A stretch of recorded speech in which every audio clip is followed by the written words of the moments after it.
two-time Australian freeride champion and great friend of the show, Nick Barton. Nick, great to see you again, mate. What have you been up to for 12 months? It's great to be back, Brendan. It's been a really busy 12 months, actually. You know, I've travelled around on the IFWA tour this year. We've had a great three-round series back home with Crash Industries and everybody getting behind that. So, yeah, no, it's been good. Tell us a little bit about what happened over at the World Championships. Yeah, look, I decided I was going to do the IFWA tour this year, and the first two rounds were in consecutive weekends, one being Portugal and the next being France. Portugal, I bombed out in the quarterfinals, which was unfortunate, but I managed to pick up sickest trick on the day, and then a week later, with a little bit of practicing and rehearsing in my head, took out the French round and beat the Frenchman Pierre Maxion. That's a massive deal. For people out there that don't know, he's, what, about five-time world champion? He is the man in freeride. He is Mr. Freeride. He's definitely a gun and someone we all look up to. Now, sickest trick, what was the trick?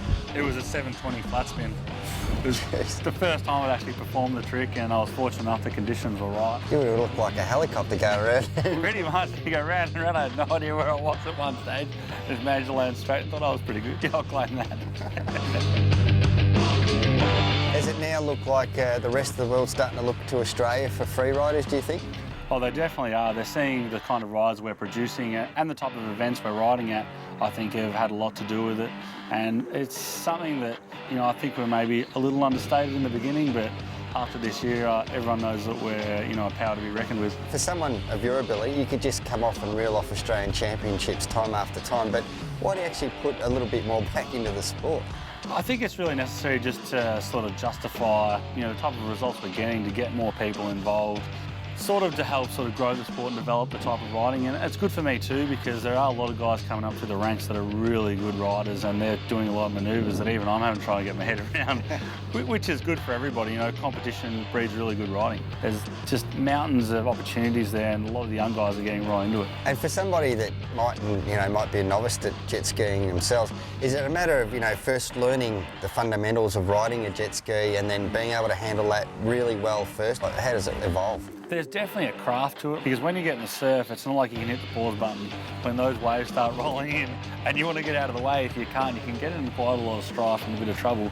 So, you know, we always recommend, and a lot of guys start in the bays, just honing their skills and then work their way into the surf. And just start off with small surf is always the best bet, because the bigger waves, they tend to hold you down a little bit more than those small ones do. Now going to 2013, and of course even 2014, what's happening?